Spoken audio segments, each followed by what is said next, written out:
mi amigo le diré que está completamente equivocado. Pero quiero darle a conocer lo que Pablo escribió desde la lóbrega celda de una oscura cárcel, en donde estuvo prisionero por predicar el Evangelio de nuestro Señor Jesucristo. Y quiero que escuche atentamente lo que el apóstol dice en Filipenses 4, comenzando con el verso 4. Regocijaos en el Señor siempre. ¿Quién dijo eso? El apóstol Pablo. ¿Y cuándo lo dijo? Mientras estuvo preso en una cárcel romana. Regocijaos en el Señor siempre. Otra vez os digo, regocijaos. Vuestra gentileza sea conocida por todos los hombres. El Señor está cerca. Por nada estéis afanosos, sino sean conocidas vuestras peticiones delante de Dios en toda oración y ruego con acción de gracias. Y la paz de Dios, que sobrepasa todo entendimiento, guardará vuestros corazones y vuestros pensamientos en Cristo Jesús. Recuerde que estamos hablando de cómo controlar sus pensamientos, cómo controlar su manera de pensar. El apóstol Pablo en el verso 7 dice, y la paz de Dios que sobrepasa todo entendimiento, guardará vuestros corazones y vuestros pensamientos en Cristo Jesús. Pero ahora deseo que preste mucha atención a lo que dice el verso 8. Por lo demás, hermanos, todo lo que es verdadero, todo lo honesto, todo lo justo, todo lo puro, todo lo amable, todo lo que es de buen nombre, si hay virtud alguna, si algo digno de alabanza, en esto pensad. La Biblia dice que un hombre es lo que piensa. Por lo tanto, ¿cómo proteger sus pensamientos? ¿Cómo resguardar su manera de pensar de la influencia de los pensamientos impuros y pecaminosos que prevalecen en nuestro mundo actual? Una persona no salva es una persona que tiene una mente ciega. El Dios de este mundo ha cegado la mente de los incrédulos. Por naturaleza todos tenemos lo que la Biblia llama una mente carnal, y mientras tenemos esa mente carnal, estamos en guerra contra Dios. Así que para controlar nuestros pensamientos y nuestra manera de pensar, ¿qué es lo primero que debe suceder? Pues que nuestra mente carnal sea convertida. Pero escúcheme, aún una mente convertida puede ser corrompida. Pablo les dijo a los filipenses que estaba preocupado porque Satanás podía sutilmente corromper sus mentes de las sencillas enseñanzas del Evangelio del Señor Jesucristo. Y ciertamente Satanás puede venir y seducirnos. Una mente cristiana puede ser seducida y alejada de las verdades bíblicas. El diablo puede construir fortalezas en los corazones y mentes de los creyentes. Por eso, una mente que ha sido corrompida debe ser reconquistada. Debemos recuperar el terreno perdido. Escúcheme, una mente corrompida.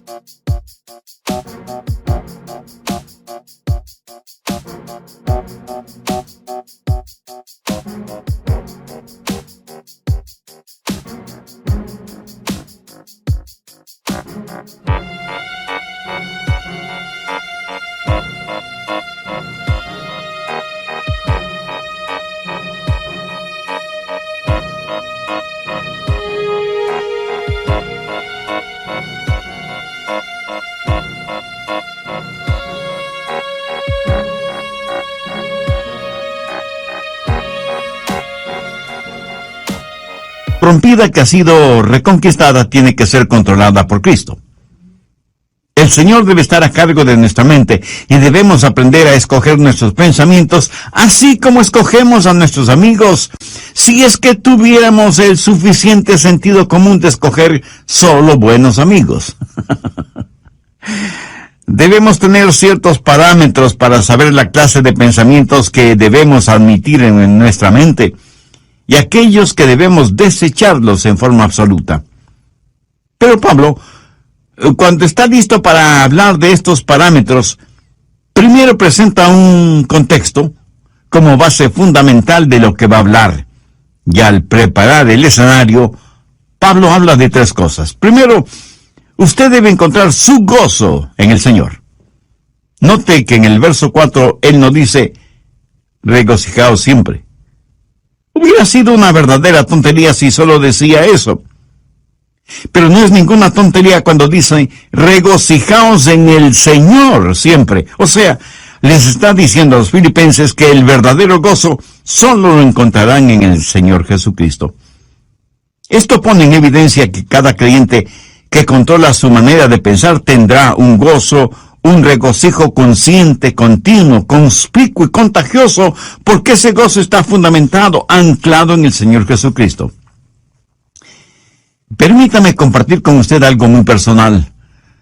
Yo procuro tener siempre mi mente ocupada, aún en tiempo de descanso o de vacación, porque una mente ociosa es el mejor taller del diablo. Y he descubierto el secreto de la fortaleza. Es el gozo del Señor. Él es mi fortaleza. Y eso no es solo una frase bonita, ni parte de alguna canción espiritual preferida. Es la realidad. El Señor es mi fortaleza. Hay veces cuando dejo mi oficina y vengo a grabar estos mensajes radiales y estoy física y mentalmente cansado. Y me detengo y digo, Señor Jesús, te amo.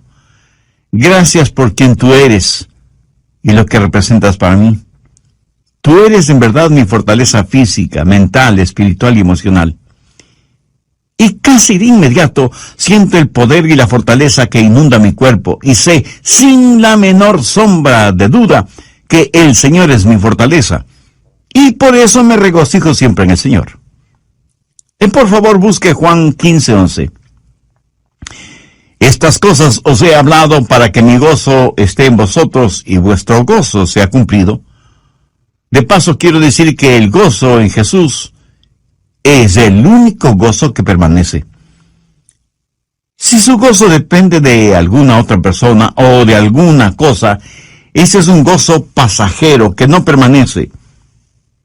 Que alguien o algo puede quitárnoslo.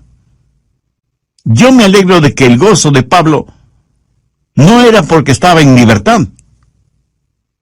Porque le hubiera sido completamente fácil decir que estaba gozoso si tenía libertad. Pero él dijo que tenía pleno gozo estando en la cárcel. Así que no tenga su gozo de las circunstancias. No pretende encontrar su gozo en las diversiones. No espere encontrar gozo genuino en los negocios. Ni se engañe creyendo que el verdadero gozo está en tener amigos, aunque sean buenos amigos. Tampoco el tener buena salud es fuente de gozo verdadero. Todas estas cosas que he mencionado le pueden proporcionar ciertas alegrías pasajeras, pero nunca un gozo genuino y verdadero. El único manantial de gozo profundo y permanente es el Señor Jesucristo. Regocijaos en el Señor siempre. Otra vez digo, regocijaos. Segundo, recuerde que Dios siempre está cerca. Reconozca la presencia de Dios continuamente. Pablo en el verso 5 de Filipenses 4 dice, vuestra gentileza sea conocida de todos los hombres, el Señor está cerca. Escúcheme, la expresión el Señor está cerca no es en referencia a la segunda venida de Cristo, sino que describe la realidad de lo que Pablo estaba experimentando en esa prisión romana. Y él dice, el Señor está aquí, conmigo, aún en esta celda. En Juan 14:16, el Señor Jesús dijo, y yo rogaré al Padre, y os dará otro consolador, para que esté con vosotros para siempre. La forma de tener una saludable actitud mental es encontrando gozo en el Señor, y estar consciente de la constante presencia de Dios. Cuando usted hace esto, lo maravilloso es que Jesús le ayuda a llevar sus problemas. Es como si Pablo estuviera diciendo, aunque estoy aquí en la prisión, el Señor Jesús está conmigo. ¿Sabe? El Señor Jesús no vino para sacarle de los problemas, sino para vivir esos problemas con usted. ¿No es eso maravilloso? El otro día estuve leyendo acerca de unos prisioneros en la época de José Stalin en Rusia, cuando perseguían ferozmente a los cristianos y los mataban. Un grupo de 20 cristianos estaba reunido en un edificio cuando Stalin, al frente de un pelotón de soldados, entró en el recinto y comenzó a hacer una lista de quienes estaban reunidos allí. Un oficial vino y le informó que había 30 personas. Entonces uno de los cristianos dijo: oficial, está equivocado. Estamos aquí 31 personas porque Jesús está aquí con nosotros. Hermoso, ¿no le parece?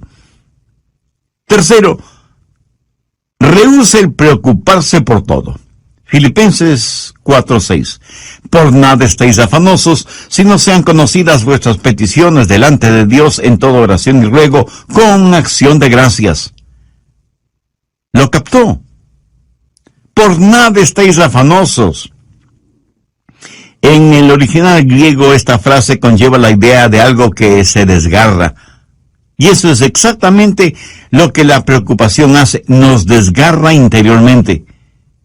En un lado está el temor y en el otro lado está la esperanza, y usted se encuentra exactamente en la mitad.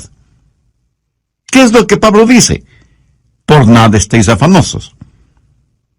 En varias de sus enseñanzas, el Señor Jesucristo dejó muy claro que no valía la pena el vivir lleno de preocupaciones. Con las preocupaciones, nadie ha podido añadir ni un solo centímetro a su estatura, ni ha podido solucionar algún problema, o disminuir una carga, o secar una lágrima. La preocupación, mi amigo, no tiene ningún valor y además es una gran pérdida de tiempo. Consume nuestras energías. La preocupación no sirve absolutamente para nada. La preocupación no quita la incertidumbre del mañana, pero sí succiona la energía de hoy y cubre con sus oscuras nubes el brillo del sol de hoy. Jesús dijo que son los paganos los que se preocupan desmedidamente por todo, y que nosotros como hijos e hijas de Dios no debemos ser como ellos porque Dios cuida de nosotros. Pablo se prepara para decirnos cómo proteger nuestros pensamientos y por eso pone como trasfondo el gozo del Señor, para que reconozcamos que Cristo siempre está con nosotros, para que dejemos de preocuparnos desmedidamente por todo. ¿Pero cómo hacerlo? Por nada estéis afanosos, si no sean conocidas vuestras peticiones delante de Dios en toda oración y ruego con acción de gracias. ¿Tiene usted algún problema que lo considera como un gran problema? Deseo que este mismo momento piense en el problema más grande que usted está enfrentando en la actualidad. ¿Ya lo tiene en su mente? Bien. Ahora, duplíquelo en tamaño. Sí que es enorme, ¿verdad? Ahora permítame preguntarle, ¿es ese su problema más grande que Dios? ¿O demasiado grande para Dios? Por supuesto que no. Véalo a la luz de Dios, recordando que para Dios no hay nada imposible. Y si usted puede orar por las cosas grandes, eso quiere decir que también puede orar por las cosas pequeñas. El peligro no es que fallemos en orar por las cosas grandes, sino que dejemos de orar por las cosas pequeñas.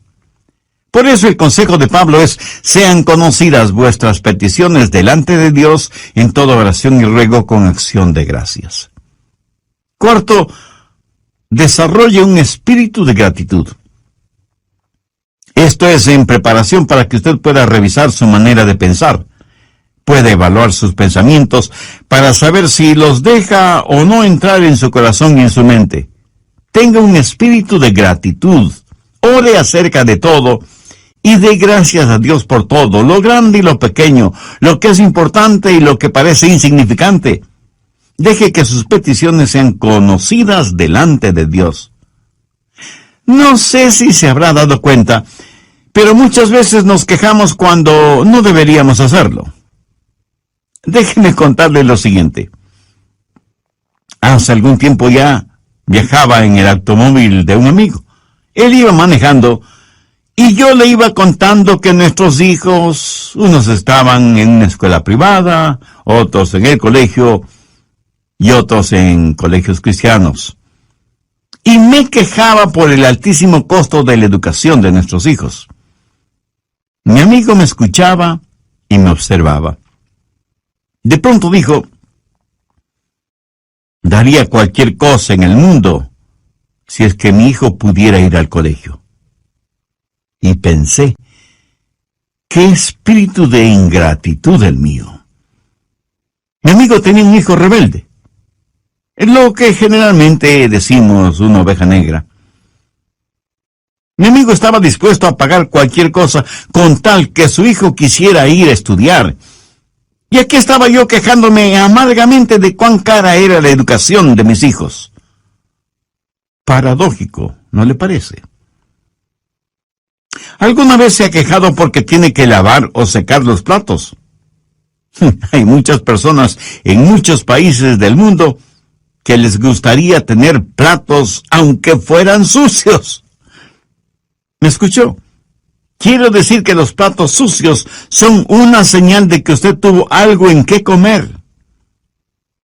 Una cuchara, un tenedor, cuchillo para comer. Mi amigo, hay millones de personas que usan sus manos, sus dedos para comer y ni siquiera tienen agua para lavarlas después. Hay que saber cultivar un espíritu de genuina gratitud hacia Dios. Ahora, todo esto no es más que el escenario para saber cómo controlar sus pensamientos. Es como el estar en un aeropuerto y pasar por los controles de seguridad que tienen sensores para detectar cualquier objeto que pudiera considerarse peligroso o algunas sustancias prohibidas que algunas personas tratan de pasar de contrabando. Los servicios de seguridad en los aeropuertos no permitirán que usted se embarque en un avión llevando esas cosas prohibidas. El apóstol Pablo presenta una especie de lista en el verso 8 y quiero que ponga mucha atención a su contenido. Por lo demás, hermanos, todo lo que es verdadero, todo lo honesto, todo lo justo, los Filipenses capítulo 4 y los versos del 4 al 8. De esta porción bíblica hemos visto ya tres cosas fundamentales. Primero, usted debe encontrar su gozo en el Señor. Note que en el verso 4, Pablo nos dice, regocijaos siempre. Hubiera sido una verdadera tontería si solo decía eso. Pero no es ninguna tontería cuando dice, regocijaos en el Señor siempre. O sea, les está diciendo a los filipenses que el verdadero gozo solo lo encontrarán en el Señor Jesucristo. Esto pone en evidencia que cada creyente que controla su manera de pensar tendrá un gozo, un regocijo consciente, continuo, conspicuo y contagioso, porque ese gozo está fundamentado, anclado en el Señor Jesucristo. Segundo, recuerde que Dios siempre está cerca. Reconozca la presencia de Dios continuamente. Pablo en el verso 5 de Filipenses 4 dice, vuestra gentileza sea conocida de todos los hombres, el Señor está cerca. Y la expresión el Señor está cerca no es en referencia a la segunda venida de Cristo, sino que describe la realidad de lo que Pablo estaba experimentando en esa prisión romana y dice, el Señor está aquí conmigo, aún en esta celda. En Juan 14:16, el Señor Jesús dijo, y yo rogaré al Padre y os dará otro consolador, para que esté con vosotros para siempre. Tercero, rehúse el preocuparse por todo. Filipenses 4:6. Por nada estéis afanosos, sino sean conocidas vuestras peticiones delante de Dios en toda oración y ruego con acción de gracias. ¿Lo captó? Por nada estéis afanosos. En el original griego esta frase conlleva la idea de algo que se desgarra. Y eso es exactamente lo que la preocupación hace, nos desgarra interiormente. En un lado está el temor y en el otro lado está la esperanza. Y usted se encuentra exactamente en la mitad. ¿Qué es lo que Pablo dice? Por nada estéis afanosos. Cuarto, desarrolle un espíritu de gratitud. Tenga un espíritu de gratitud. Ore acerca de todo y de gracias a Dios por todo, lo grande y lo pequeño, lo que es importante y lo que parece insignificante. Deje que sus peticiones sean conocidas delante de Dios.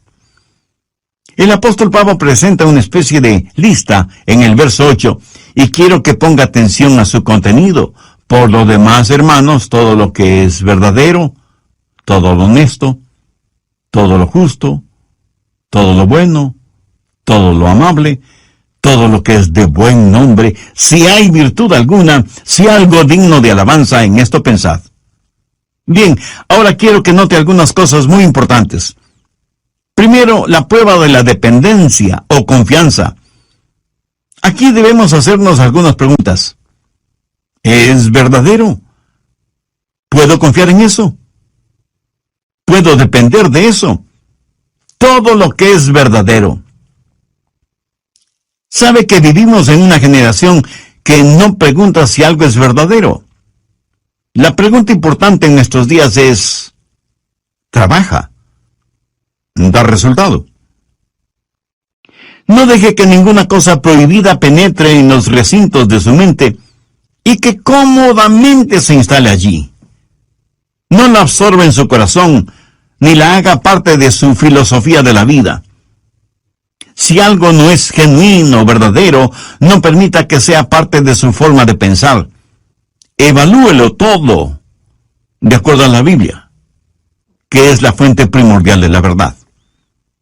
Segundo, la prueba del respeto. Pablo dice, todo lo que es verdadero, todo lo honesto. Y aquí la palabra honesto literalmente significa honorable. Hace referencia a cosas que son honorables, honrosas. ¿Permite usted que cosas deshonrosas se acumulen en su mente? Guarda mentalmente cosas que no son dignas de su respeto. Cosas que no son dignas de que usted invierta su tiempo en ellas. Algunas cosas no son malas porque son viles. Son malas porque son necias, tontas, estúpidas, cosas que no valen la pena. Tercero, la prueba de las riquezas. Todo lo justo. ¿Sabía que la palabra justo en este versículo significa recto, derecho, lo cual es lo opuesto a torcido? Entonces, ¿qué significa esto? Significa que usted no debe dejar que ningún pensamiento torcido, deformado, penetre en su mente. ¿Piensa usted siempre correctamente, con rectitud? En mis estudios bíblicos, predicación y tiempo devocional, siempre trato de pensar con rectitud, honestamente. Reconozco que muchas veces dejamos que pensamientos torcidos invadan nuestra mente porque hemos desconectado los puestos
de seguridad. Y sencillamente vamos de aquí para allá sin que nada aparentemente nos moleste. Pero Pablo dice que hay ciertas cosas que no deben pasar por la puerta de nuestra mente. Cualquier cosa que no nos inspira confianza o respeto, o que levanta una bandera de sospecha, ni siquiera debe merodear la periferia de nuestros pensamientos.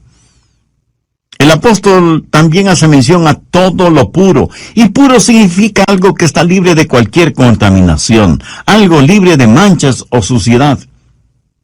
Esto en referencia a objetos o animales. ¿Es esto lo suficientemente puro como para ser usado en la adoración a Dios? ¿Es esto lo suficientemente puro como para ser ofrecido a Dios? Estas preguntas nos llevan al siguiente punto. Cuarto, la prueba de la reverencia. Todo lo que es puro. ¿Es esto algo de lo cual no me avergüenzo de ofrecérselo a Dios? Escúcheme, puede tomar cierta historia o cierta película o cierta música o cierta literatura o ciertas amistades o ciertos hábitos y decir, Señor, con esto te adoro. Estoy seguro que alguien me dirá, Pastor, ¿no estamos supuestos a adorar a Dios con todas las cosas?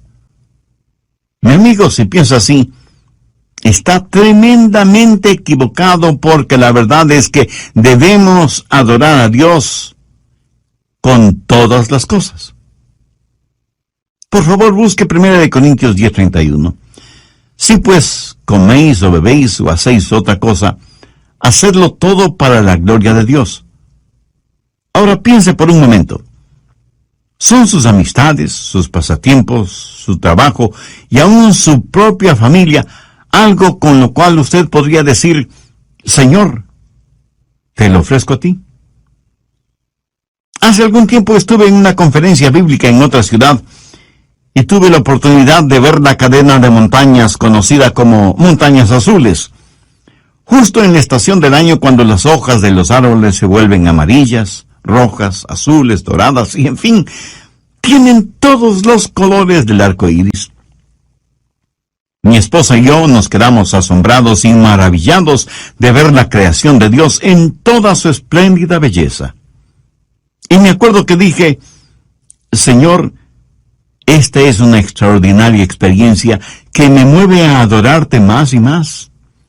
Este buen tiempo que nos permites tener, este regocijo espiritual interno, esta belleza que nos rodea, que proviene de ti, todo te lo dedico a ti, porque no solo está lleno de armonía y de encanto, sino de inmaculada pureza. Señor, tú eres digno de nuestra adoración. Amigo, escúcheme. Si cualquier cosa que usted hace no pasa la prueba de la reverencia, o sea, no es algo que pueda ofrecerle a Dios, no se atreva a insultar a Dios presentándosela. Si cualquier relación personal o actividad o recreación o negocios o lo que sea no tiene el distintivo de reverencia hacia Dios, ni siquiera lo piense. Quinto, la prueba de la relación. Pablo continúa diciendo, todo lo que es de buen nombre. En el original griego, esta frase literalmente dice, aquellas personas o cosas que causan que se las ame.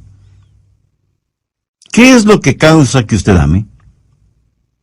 Si piensa en aquello que causa que usted critique injustamente, o que provoca división entre otras personas, eso es erróneo, negativo, malo. Todo lo que es de buen nombre tiene la connotación de ser guiados hacia el amor. Lo que piensa le guía hacia el amor. Tal vez alguien me pregunte, Pastor, ¿eso significa que tengo que aprobar lo que otras personas hacen? Sí y no. Si lo que hacen es bueno, beneficioso, ejemplar, útil, usted lo aprueba.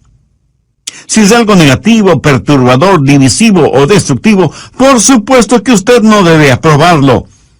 Y no se necesita ser un genio para entender esto, ¿verdad? Pero el que no apruebe lo que otras personas hacen, por la razón que sea, eso no significa que no debe amarlas. Dios nos acepta a cada uno de nosotros, aunque obviamente no aprueba lo que como pecadores hacemos. Sexto, la prueba del refinamiento. Todo lo que es de buen nombre. Esto hace referencia a algo de categoría, buena educación, refinamiento, algo que es bueno sin mayores explicaciones. Verá, en todas partes del mundo y en todos los niveles sociales, hay personas chismosas. Permítame decirle con genuina tristeza que la iglesia no es una excepción. Yo creo que el chisme es una especie de enfermedad que causa la pérdida de la memoria. Hasta ahora no he conocido a ninguna persona chismosa que admitiera ser chismosa. Por lo general, una persona chismosa comienza de la siguiente manera. Bueno, usted me conoce y sabe que no me gusta eso de los chismes, pero sabía que... Y comienza su chismografía con un aire de santidad y confidencialidad, como si estuviera contando una verdad absoluta. ¿Conoce usted a personas así? Ahora, si una persona hace algo y no sabe que lo ha hecho, debo pensar que esa persona tiene un tornillo suelto en su cerebro. Lo triste es que hay personas a quienes les gusta, les deleita el escuchar cosas que no son de buen nombre, relacionadas con otras personas. La gente usa sus oídos como tarros de basura, y luego se sorprenden de que los demás siempre estén botando basura verbal en sus oídos. Y la gente bota basura en sus oídos porque sabe que a usted le gusta escuchar esa basura. Y por eso usted sabe de todo el lodo moral, emocional y espiritual que hay en su barrio. En lo negativo, usted sabe todo de todos. La clase de personas que son los nuevos vecinos, que a determinada jovencita ya no se la ve porque está embarazada sin haberse casado, y sus padres, para evitarse la vergüenza, la mandaron a vivir con sus abuelos, que viven muy lejos. Que el hijo de los Pérez está preso por manejar en estado alcohólico, etcétera, etcétera. Y la gente permite que todos estos malos pensamientos tomen residencia en su corazón y su mente. Pablo, al finalizar este tema, dice, si hay virtud alguna, si algo digno de alabanza, en esto pensad. Esto es tan sencillo y sin embargo tan maravilloso. Usted en forma absoluta puede reconquistar, recuperar el terreno perdido, si reconoce que hay virtud y que es algo digno de alabanza el pensar en todo lo que es verdadero, en todo lo que es honesto, en todo lo que es justo, en todo lo que es puro, en todo lo que es amable y en todo lo que es de buen nombre. Tal vez lo que voy a decir será como llover sobre mojado, pero tengo que decirlo. Usted no tiene que pensar en ninguna cosa que no quiera pensar. Pero escúcheme, usted debe pensar en algo. Usted no puede controlar su vida mental poniendo a su mente en neutro. Debo pensar en algo. Y si no piensa en algo correcto, le aseguro que pensará en algo incorrecto. Si usted no está pensando en algo bueno, tenga la certeza de que terminará pensando en algo malo. La fórmula para no tener malos pensamientos no es tratando de no tener malos pensamientos. Por ejemplo, trate de no pensar en un submarino ahora mismo. ¿Está seguro que no está pensando en un submarino en este mismo instante? Bien, la única forma para no pensar en un submarino en este momento no es tratando de no pensar en un submarino, sino tratando de pensar en algo diferente. Y las personas que están tratando de no pensar en un submarino, están pensando en el submarino acerca del cual tratan de no pensar. Qué interesante, ¿verdad? El apóstol Pablo, escribiendo a los hermanos, a la iglesia en Roma, les dijo, no seáis vencidos de lo malo, sino vence con el bien el mal. Deje que los buenos pensamientos inunden su mente y mantenga su corazón y su mente enfocados en el Señor Jesucristo. En Filipenses 4:7 leemos, y la paz de Dios que sobrepasa todo entendimiento guardará vuestros corazones y vuestros pensamientos en Cristo Jesús. Es casi imposible de explicar, pero estamos llamados a tener la mente de Cristo. Por lo tanto, debemos aprender a tener los pensamientos de Dios en Cristo y utilizar la normativa que Pablo nos da en Filipenses 4 como punto de seguridad por donde deben pasar todos los pensamientos antes de que tomen residencia en nuestros corazones y mentes. Y sea agradecido con Dios por su preciosa palabra. Debemos orar para que nos ayude a mantener nuestros pensamientos, nuestras mentes, nuestros corazones bajo la sangre de Cristo. Entre quienes me escuchan en este mismo momento, ¿habrá alguien que quiera entregar su corazón al Señor Jesucristo? Alguien que quiera ser salvo, independientemente de la edad que tenga o del nivel social o financiero al que pertenezca. Alguien que quiera tener un verdadero propósito para vivir y una firme esperanza a la hora de morir. Si usted puede hacer esa decisión espiritual ahora mismo, si ese es su deseo, le invito a orar conmigo una corta oración. Mi oración será únicamente para guiarle. Ore con sus propias palabras y puede orar en voz alta o en voz baja o silenciosamente si lo prefiere, pero ore con fe, con sinceridad, con convicción. Querido Dios, reconozco que mis pensamientos no siempre son puros.